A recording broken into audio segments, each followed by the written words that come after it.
Hi guys, this is just a quick update. I haven't really had time to do many videos lately. I mean, it's of course a matter of priority. I'm new at work. It's been 6 weeks, and it feels like I'm learning more and more, but I'm still not kind of like, I don't quite have my feet on the ground yet, and I don't feel like I'm like contributing up to my fullest potential, put it that way. But I mean, it's coming more and more, and I'm very much enjoying like getting dressed up for work and putting perfume on and just, you know, using my brain again and figuring things out and stuff like that. But I just thought I would tell you a little bit about what I've been wearing lately. Yesterday was some people here in Sweden had organized like a little perfume event, like a little expo, a little fair, you know, where there were tables and people were kind of presenting their stuff, and it was great fun to meet everyone. People like maybe that I only knew from Facebook, and we've only seen, you know, little bubbles, little pictures of each other that are this small, and we all kind of know each other's names, but we've never met in real life, so that was a lot of fun. However, I was a little bit disappointed in the whole thing because like some of the niche perfumeries that were there didn't bring very much. Like one of the places called Gents.com. I think actually many countries, they deliver to many countries, I think in Europe, probably not the States, but they have a great selection. I was so excited. I thought maybe I would, you know, buy a new bottle from Stefan Humbert, Lucas 777. I really love their Isra and Myrrhe. That's kind of smells a little bit like Muscat, but the bottle is beautiful, and I think I prefer it slightly to Muscat.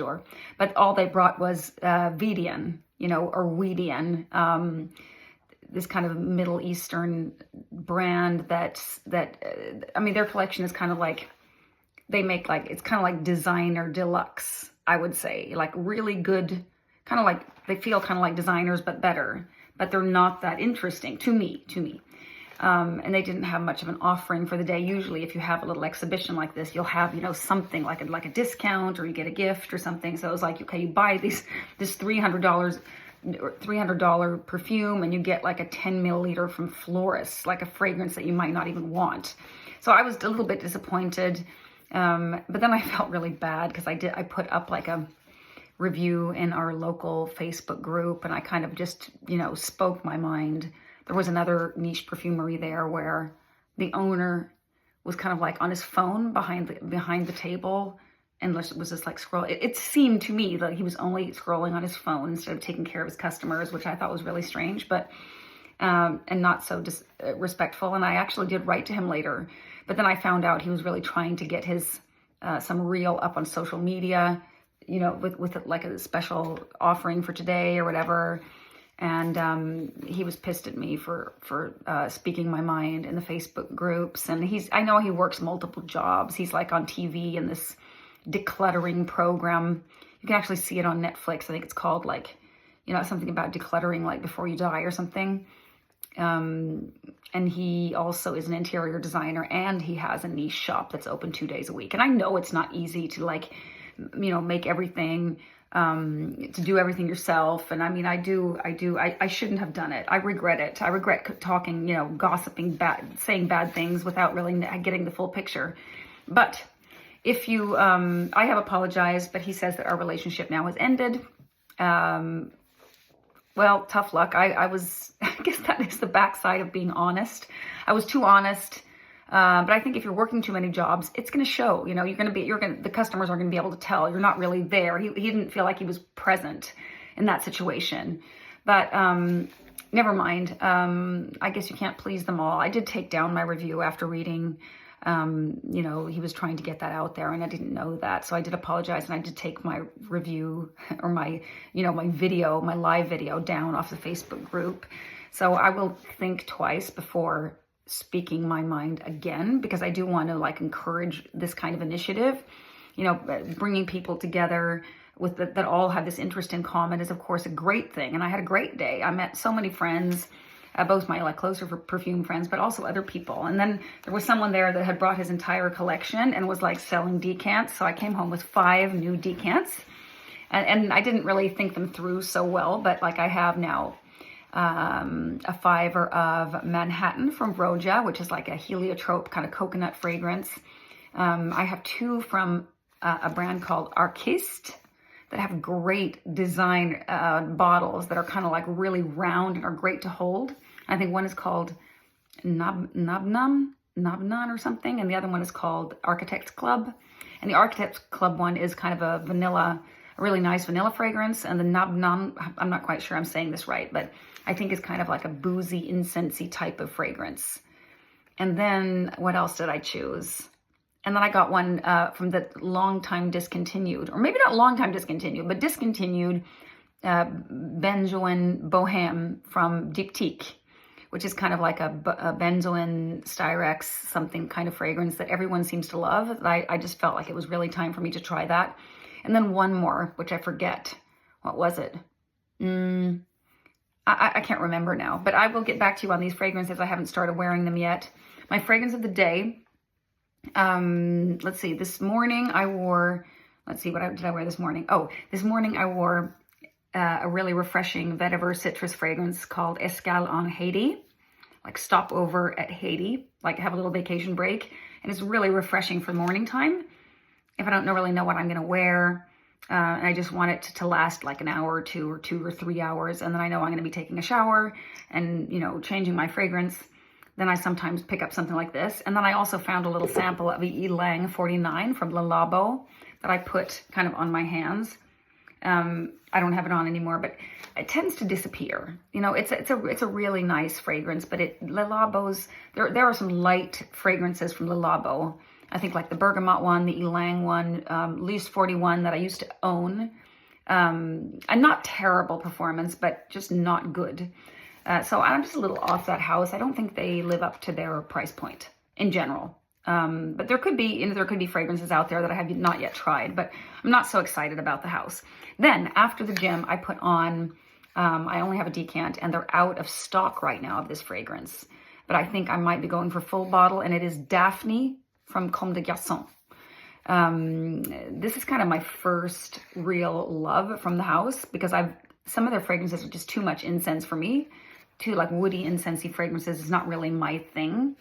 But this one is like incense, floral, some vanilla. It's just so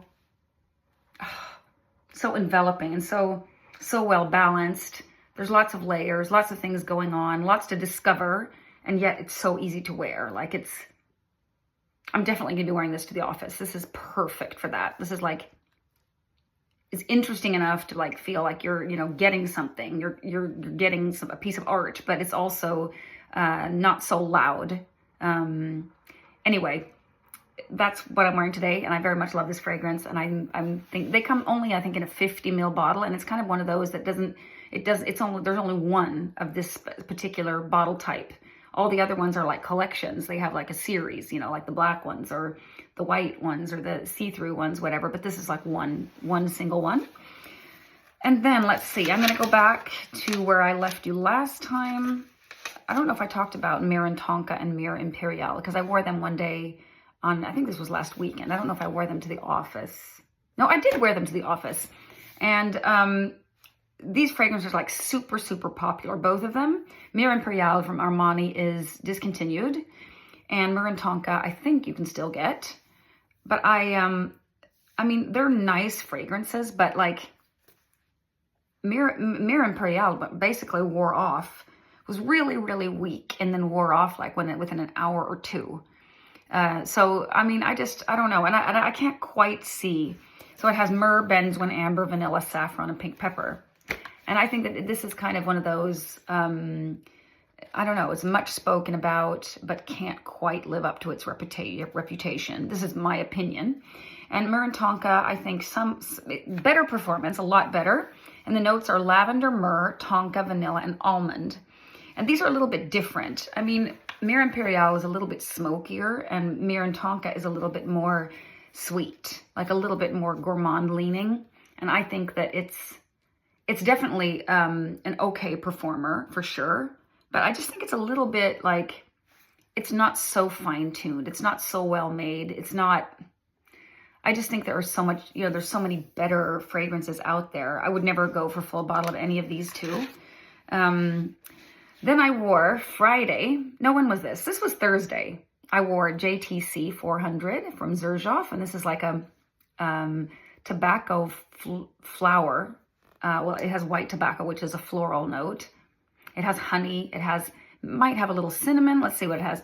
Honey, mandarin orange, bergamot, bitter orange. So there is a little bit of that, like, it smells a little bit like an Aperol Spritz. This drink you make with this orange, little bit bitter stuff, and you mix it with like bubbly wine and I think some carbonated water and lots of ice. And then there's orange blossom, which you can really detect here, ylang ylang, rose, and then like a patchouli, vanilla, cedar, and vetiver base. Some people think this is a more feminine version of Naxos. And yes, I guess it is, but it's not the same fragrance at all. And I really loved this when I went through a sample. Now I think it's a little on the loud side. It's a super good performer. Not a beast, but almost. Like I put on 4 sprays to go to work and it was too much. Way too much. I just felt like I was coming off like sweet and perfumed. Here comes this woman and she's got too much perfume on kind of feeling. Anyway, I don't know about this fragrance. I might actually pass this on, swap it. I have a friend that likes it. I might actually, I don't know what to do about it. I'm on the fence.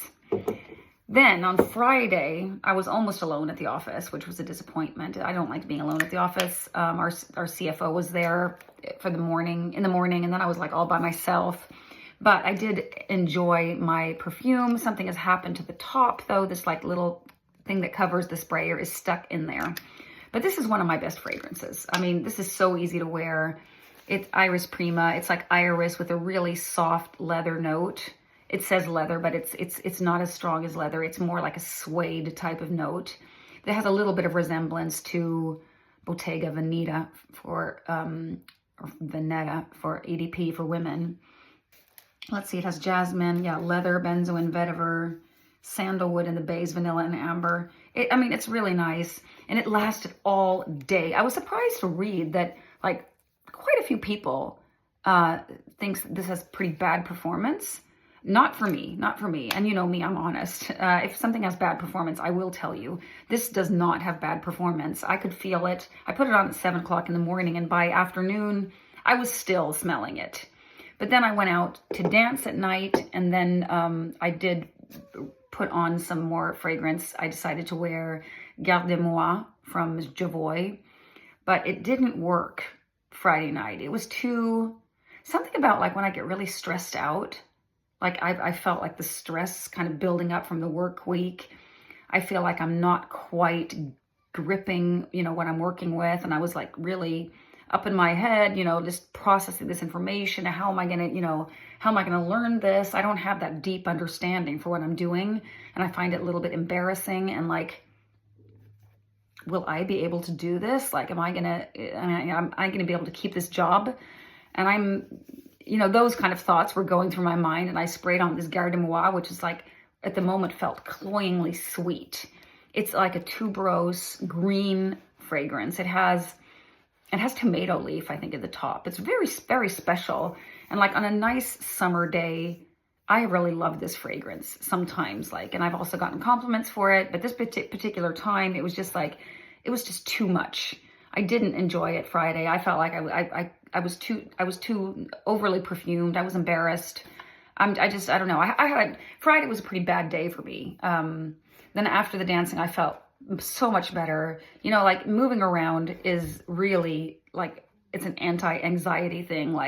And it helps you get out of your head because you're moving around and then the anxiety doesn't stick anymore. It wasn't like really, really bad, but it was kind of like a little bit crawling under my skin. And also the fact that I was alone at the office, it felt like I didn't really have people, to ask about things, it's just nice to be able to, bounce things off of people and, what do you think of this? Have I understood this correctly? But I don't want to like call them and disturb them to ask them about it because it can wait till next time I meet them. But this thing with people working from home, I don't believe in it, to be honest. If I would start a company now, I think I would have a different policy. I know that people do, they they expect to be able to work from wherever they are. But I think this comes at a high price, and I think it makes it less fun to work there. And I hope that more people will want to come into the office. Like, so there's always a critical number of people. Say that there are at least always 10 people at the office. That would be completely different.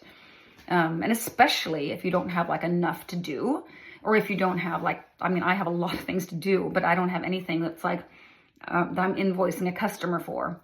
I'm doing more internal things and like collaborations with other companies and trying to, you know, get that up and running. And I'm researching this special area. And I'm preparing for a conference that I'm going to be moderating. I'll be, you know, like the presenter. So I have a lot of things to prepare for there. And that's at about 1 month, a little less then. But we'll see what happens. We'll see what happens. Okay, so then I have some other experiences to share. Not so long ago, I spoke about this fragrance from Moschino, and it's called Couture, exclamation mark. That's Couture, and it has an exclamation mark afterwards, and it's a discontinued fragrance. I know that one time when I came home to Clara's house, my friend, she said I smelled so good, and she was getting some kind of an incense, kind of musk feeling from this. And she says, oh, those musks from the 90s are so good. This doesn't have musk listed, but it's, let me tell you a little bit about it. I don't think I talked about this. It was created by Olivier Cresp, and it has a little bit of I get kind of a sesame vibe from it. I have a hard time smelling musk unless it's like really, really loud, like an animalistic kind of musk. This is not that kind at all. It has like pomegranate blossom, peony, yellow poppy seeds, jasmine, benzoin, vanilla, cedar. It's like a really nice, easy to wear floral fragrance with a nice kind of vanillic base. But it's the interesting thing about this, like I've worn, this was full when I got it, but this is all I've worn. And I'm like already tired of it. At first I loved it. And then I'm kind of like, oh God, I already know this fragrance. And this kind of sesame feeling, I don't know what's giving me that feeling, but like a slight like roasted kind of roasted seeds, a little bit coffee-like maybe. I don't know what it is about this. Well, I'm just going to summarize by saying that I will not be trying to hunt down a vintage bottle of this. I don't love it that much, but I will wear it because I mean, maybe I'll like it next time. I just felt like I got bored with it. And then, okay, I was going to tell you about another thing. Last weekend I had actually my second paying customers that came for a perfume testing, like these 6 women, fantastic women. They were singers. It was like a singing group. And they started by, you know, we had some coffee and they just, you know, sang this incredible piece for me. And I just felt like I had to fight back my tears because it was so touching. It was so beautiful the way they sang together. And they had no real previous experience of perfume. They just wanted to do something fun together. And I know one of these women a little bit we sang in the same choir. And they came and I showed them all the different categories of perfume. And it was just really fun listening to their, you know, what their associations and what they liked, what they didn't like. And one fragrance that they really liked, I just thought I'd mention it, was Mimosa and Cardamom. And I kind of told them the story about how this one reminds me of my grandfather so much, even though it's not super masculine or anything. But this Mimosa with Cardamom and Tonka, it's like, I guess it is pretty easy to like. So that was one that they liked. They also very much liked Artemisia from Penhaligon's.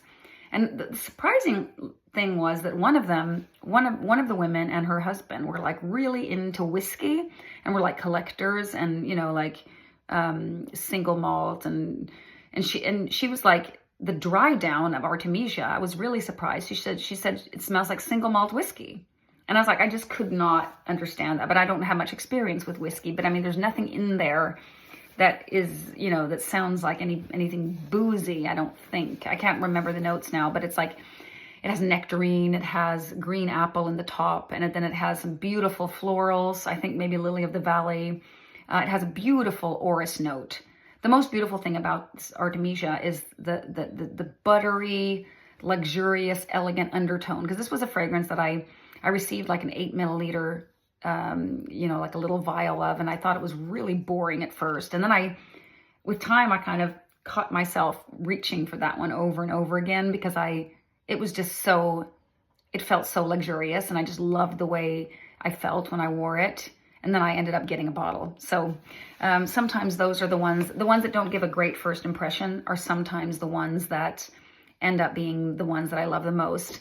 I'd say this JTC 400, JTC stands for Join the Club. I think this is maybe a little bit the opposite. It gives a great first impression, and then you get kind of tired of it.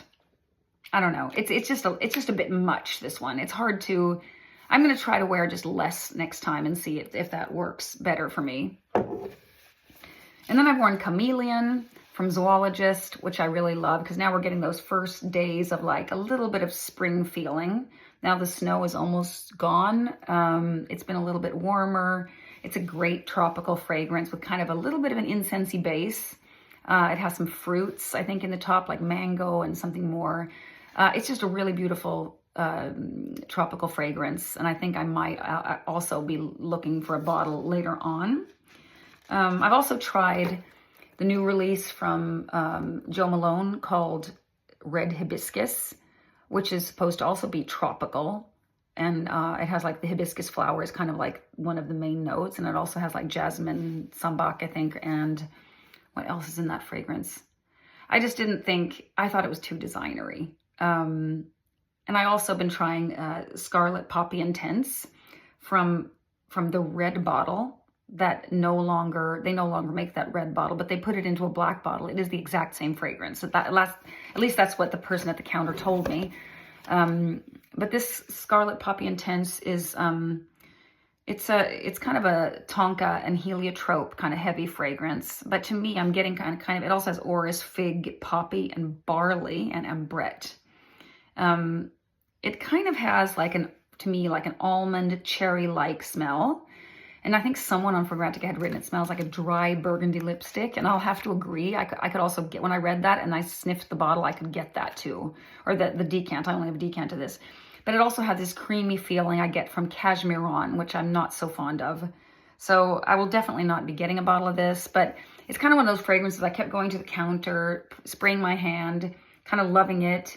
My nose kept going to my hand, but now when I've worn it like a full day, there's something really annoying about it, and it kind of feels like there's like it just gets too close, and there's too much of something in there. So that will not be full bottle for me.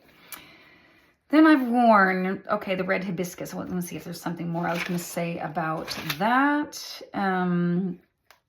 Someone's just for your if you want to put it in some category. I heard some reviewers say that it reminds her of Hibiscus Palm and Jasmine Rouge. Hibiscus Palm from Aerin and Jasmine Rouge from Tom Ford, but I don't know. I don't think that they do. I think that I thought these two other ones are better.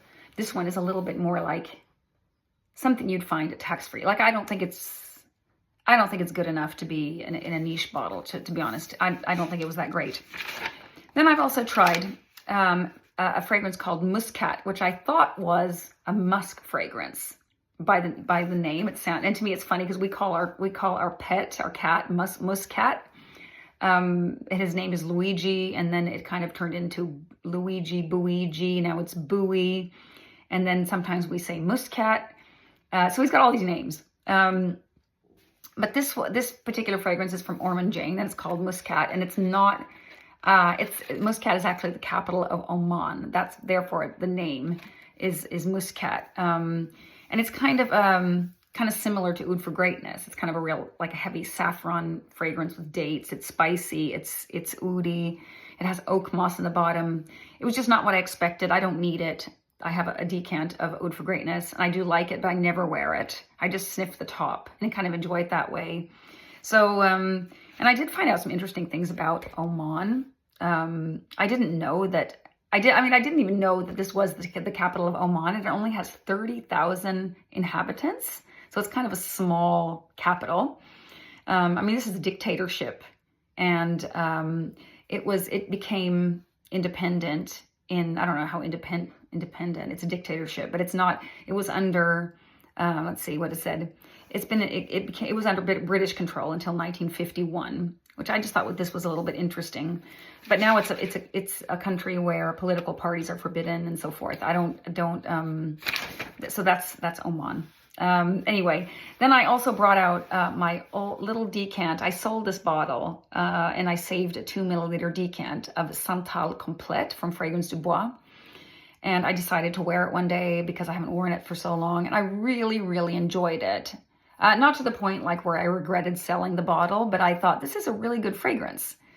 And I got some pretty decent performance out of it too. So this has like coconut and lemon in the top. It has some black pepper, violet in the mid. And then sandalwood. I mean, it has a beautiful sandalwood note. Vanilla, musk, and amber. It's a really nice fragrance. But it does remind me of Jazz Club. I mean, in the dry down, like once it's on, and it's been on for a while, those two are really similar. But this has a very sparkly opening. This makes an incredible first impression, Santal Complete. Yeah, I would not go back and buy a bottle, especially not for the price they're asking for that. Okay, and then I wore, what else have I worn? I haven't seen you guys in so long, so there's been a lot. But last Friday I wore Le Lion to work. I think I had 2 sprays, which was plenty for work. And then I added more when I went out that night. So that is a great fragrance. I should have bought a bigger bottle. I have a 75 ml, and it's like I have like the third left. So I'll definitely be buying. They've raised their prices so much; it's insane. But I have a lot of other nice fragrances, so it's going to last me a really long time.